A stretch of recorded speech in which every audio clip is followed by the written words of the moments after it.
Okay, I am ready for today's story. It will be The Three Little Pigs. And aren't they adorable? A long time ago and far away there lived a mother pig and her three sons. The three little pigs were growing bigger and bigger every day. "It really is time you moved out and made homes for yourself," said Mother Pig one day. "This place isn't big enough for all of us." The very next day, the three little pigs moved out, taking their belongings with them. "Watch out for the big bad wolf," she said as they left. They set off down the road and came to a crossroads. Each little pig went in a different direction. The youngest one headed for the fields. "I want to have fun," he said. "My house will be very quick to build." He cut lots of hay and straw and made himself a straw house with a thatched roof. The house was soon finished and he moved in at the end of the day. His house may have been quick, but it wasn't very strong. Someone had been watching him while he had been building it. The big bad wolf was in the forest nearby, and he was very fond of pigs. The youngest little pig had settled down for the evening when there was a knock at his door. "Who's there?" asked the little pig. No one knew where he'd lived yet. "Let me in, little pig, let me in," said a deep voice. "Or by the hair on my chinny chin chin, I'll blow your house down." "It's the big bad wolf," cried the little pig, "just like my other pig said." "Open the door, little pig," said the big bad wolf. "No," shouted the little pig, "I won't let you in." "Then," said the big bad wolf, "I'll huff and I'll puff and I'll blow your house down." The big bad wolf huffed and he puffed and he blew the straw house down. The little pig ran and ran. The second little pig had headed for the woods and was to spend time looking in the woods, "Not building my house," he said. "My house will be very quick to build." He gathered lots of twigs and sticks and made himself a house of sticks. His house was very quick to build, and he moved in at the end of the day. His house may have been quick, but it was not very strong. Someone had been watching him while he was building it. The big bad wolf in the forest liked eating little pigs, and he had missed the first little pig. The second little pig had settled down for the evening when there was a knock at the door. "Who's there?" asked the little pig. No one knew where he lived yet. "Let me in, little pig, let me in," said the wolf. "Or by the hair on my chinny chin chin, I'll blow your house down." "It's the big bad wolf," cried the little pig, "just like Mother Pig said." "Open the door, little pig," said the big bad wolf again. "No," shouted the little pig, "I won't let you in." "Then," said the big bad wolf, "I'll huff and I'll puff and I'll blow your house down." The big bad wolf huffed and he puffed and he blew the stick house down. The little pig ran and ran.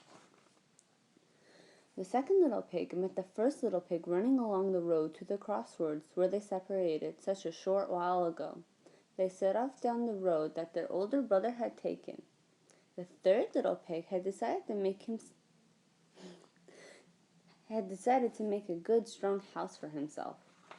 "I don't want to be eaten by the big bad wolf," he said.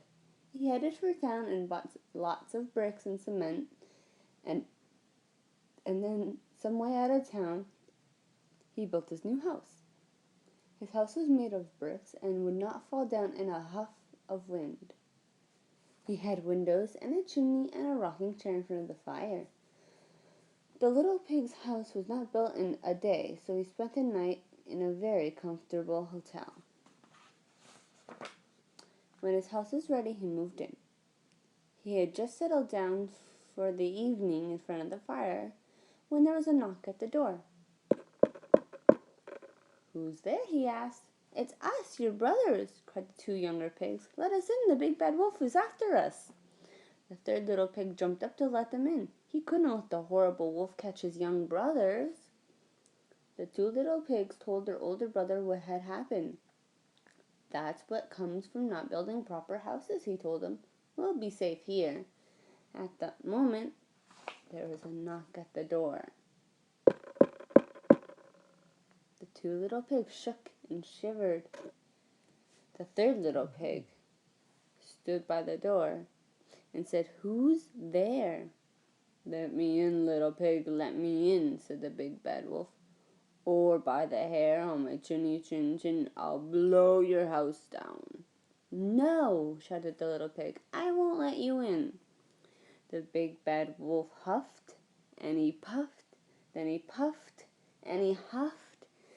The little brick house did not move. The big bad wolf huffed and puffed until he was blue in the face, but he could not blow the little pig's house down. He went away to think about things, but he was back the next morning. "Little pig," he called to the little pig in the house, "the market is coming to town tomorrow. Why don't I meet you on the road to town and we can go to the market together?" "That would be very nice," said the little pig. "I'll meet you at 8 o'clock by the milestone." The next morning, the big bad wolf was at the milestone at 7:45. He was determined to catch the little pig. But the little pig was much too clever to be caught.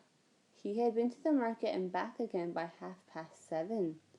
The big bad wolf had been waiting for nothing, and he was very angry. He realized that the little pig had been too clever for him, and went back to the little pig's house. "Little pig," he called out, "the apples in the orchard are just turning ripe. Why don't we pick some together? You will be far too short to reach the branches. Maybe I can help." "That's very kind of you," said the little pig. "I'll meet you at the orchard gate at 2 in the afternoon, just after lunch." "I'll be there," said the big bad wolf, and he was. He was there at 12 o'clock, before lunch. But the little pig had been clever again, and had gone to the orchard at 10 o'clock. But guess who was waiting at the orchard gate when he left at 12 o'clock? The big bad wolf was too busy looking at the little pig's house to see the little pig coming from behind him. The next moment he was bowled over as the little pig went rolling by in a barrel. The little pig jumped out and ran indoors, just as the big bad wolf reached the garden gate. "I'll get you," said the big bad wolf, and he saw the three little pigs looking out of the window and laughing at him. He disappeared into the forest. The three little pigs sat and laughed. "That must be the last we'll see of him," said the first little pig. "He knows he'll never catch us."